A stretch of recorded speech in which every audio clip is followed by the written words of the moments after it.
Welcome to another edition of Mark's Inspiration. Glad you could join me today. Today's topic is going to be porn and masturbation.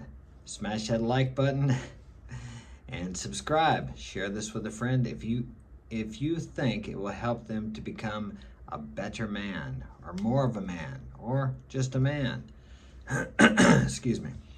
Okay, so the reason I want to talk about this today is it's so different today than it was when I was a kid.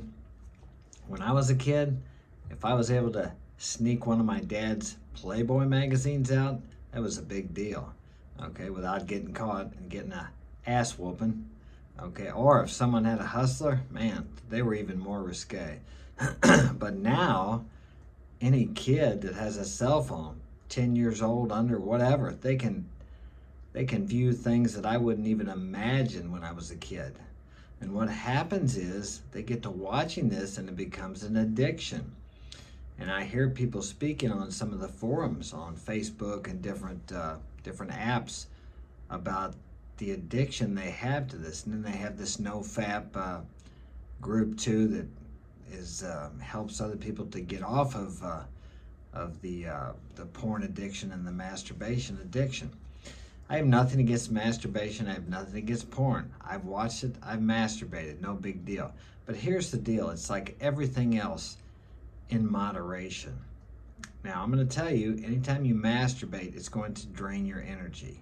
Now, some people say, oh, it doesn't. Well, you'll get a temporary feeling of satisfaction, but inevitably it drains your energy. And I've talked to some people or heard of some people masturbating 4, 5, 10 times in a day. Now, this is a creative energy. Think about the semen that you're just spitting out there and not doing anything with it. Okay, you get a little bit of pleasure, but think about the things in your life that you get pleasure from. Almost everything that you get pleasure from, if you overdo it, there is a consequence, there is a price to pay, and you will suffer for it. It's the same with masturbation. Okay? Anything in life is neither good nor bad. Its thinking makes it so. But overuse or abuse of anything usually is not good. Everything in moderation, as I said. So if you're sitting there whacking off 5, 10 times a day or every day, day in and day out, what motivation do you think you're going to have to go out and pick up a real woman? And also another problem that develops that I've heard about, and I never knew about this because I'm older, is that when they get with a girl, they're so used to their hand and the way they stimulate themselves that they can't get excited with the girl, that they can't maintain an erection. And these are people that are in their 20s, early teens. It's like, man, but they get so used to stimulating themselves that they are not stimulated by a regular girl. So this is another problem that develops from that. When I used to fight professionally, I never had sex or masturbated or anything, any release of semen for at least 30 days, sometimes more. And now, if you don't believe in that it makes any difference, I understand that. Don't believe me. Try it and see how you feel. If you don't feel any different, go back to masturbating every day or 5 times a day or whatever you do. If that works for you, that's fine. I can only share with you what works for me and what I've seen work for other people. Mike Tyson did not have sex for 5 years. He became one of the youngest champions ever, one of the most brutal, vicious guys I had ever seen. When I was fighting, he was fighting, and someone asked me, would you get in a ring with him? I wouldn't. That guy could kill you with one punch. And I've been knocked down. I've been in the ring with people 270 pounds. I've been in the ring with world champions, but I would not have gotten in a ring with that guy because one punch from that guy could actually kill you or cause you permanent brain damage. He was vicious. Okay, now look what happened to him when he got married to that whatever woman it was he married first. His life just started going downhill. Now, am I saying you shouldn't have sex or get married? No, I'm not saying that. But sex cannot be your whole focus of life. It is like everything else. It makes you feel euphoric. It does release certain dopamine chemicals in your brain, and it can become addictive. As a man, you need to keep that along with everything else in perspective. It cannot be the main focal point of your life. So his life started going downhill. Mike Tyson. I saw one video because Mike is a real humble guy. I really like listening to him now. He's quite a guy. Life has a way of humbling us. Not that I think he was cocky when he was fighting. He was magnificent. He really was. But I really like the way he laughs about himself. He can joke and laugh about his own life, so it's pretty awesome. I'd recommend you watch some videos about Mike's life. You can learn a lot from it, as well as my book. Buy my book. Read that. You want to learn something about life, the mistakes and the failures, and how you can get back up and to be inspired. There's a lot of valuable life lessons in that book that can really help you. Okay, that's why I wrote it, to help you. I didn't write it to make money. I mean, I want to make money, of course, but I didn't write it for that reason. I wrote it with the intent of sharing my life in a way that would inspire you and encourage you to keep pressing on, to get back up. For example, like if you try to quit masturbating and you keep falling and falling, just keep trying. I've been through that too. I never got addicted to porn. I've watched porn. I understand how it can be addicting. But I have got addicted to relationships, not just the sex, because you can get sex anywhere for $50 or less or free, whatever.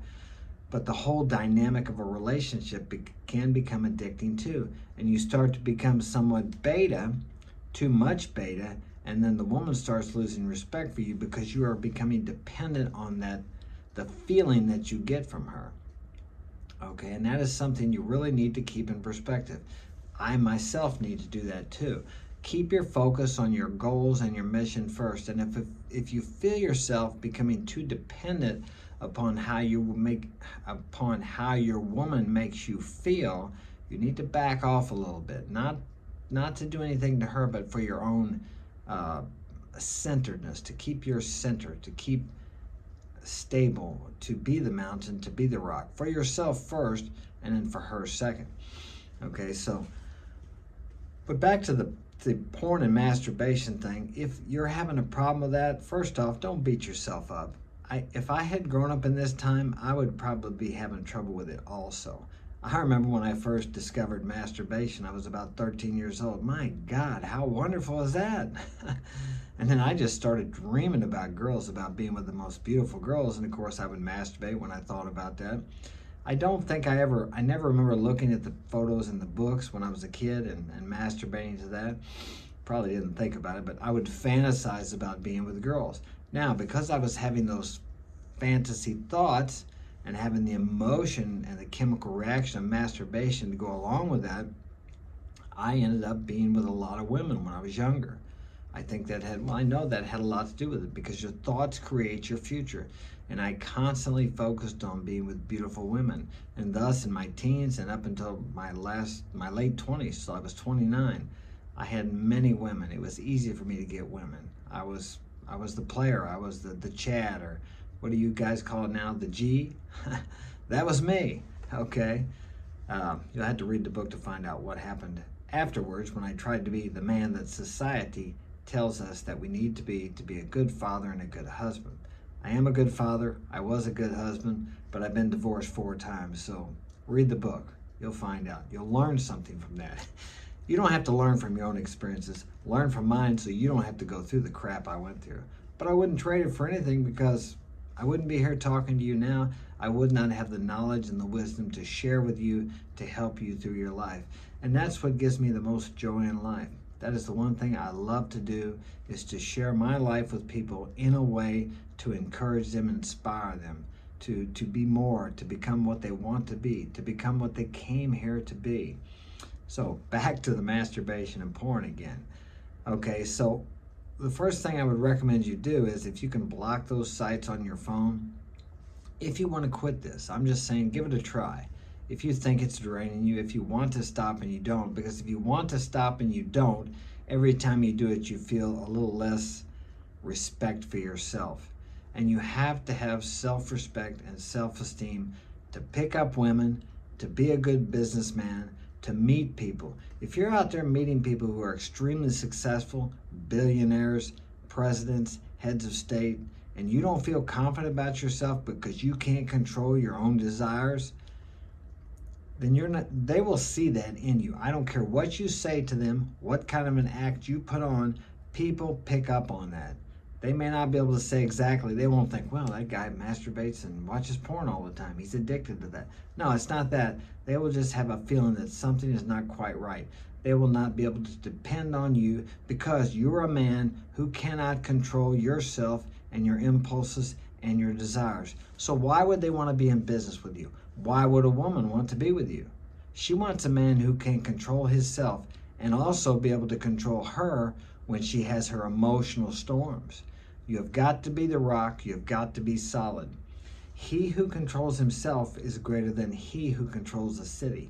Think about that. Whatever you don't control will control you. Remember that. That's very important. So can you control the masturbation and the porn, visiting the porn sites, or is it controlling you? Hey, if you got it under control, then I wouldn't even worry about it. But if it's in controlling you, then you need to do something about it. As with any addiction, you have to admit first it's a problem. It's causing you problems, okay? If it is, then do something about it. And as I said, first I would block off the porn sites and just try to make it a day at a time. Get on one of these Facebook sites, these no-fap sites, and get someone you can talk to and share with. And if you're having a hard time, you want to watch porn and masturbate, then call one of these guys or send them a message and tell them. It makes it a lot easier if you got someone to share it with. The first time that I decided to quit doing it, I did it with a friend. And now I did it when I was boxing, but I had a motivation to do it. But later on in life, when I decided to do that, not be with a woman or not masturbate, I did it with a friend. Of course, he fell in about a month, but I was able to continue on. He helped me get started, or we helped each other get started. Because it was something, as I look back over my life, I remember the strength and the courage and the focus that I had when I did that from boxing. Now, I love sex, don't get me wrong. I'm not saying to not have sex. I love sex, okay? But if you're just having sex and shooting your energy out there, your semen out there for pure joy, there is a price to pay for that. That's just my opinion. That's what I've experienced, and that's what I've seen, okay? Many great successful people in life learn how to control that, how to use it in moderation. And also look back through history. Mark Antony, I think it was, Cleopatra drug him down. Napoleon, he was drugged down by, I can't remember what the woman was. It's not the women's fault. It's the man allowing himself to become so attached to the woman and so dependent on how she makes him feel that he starts forgetting about his mission, his purpose.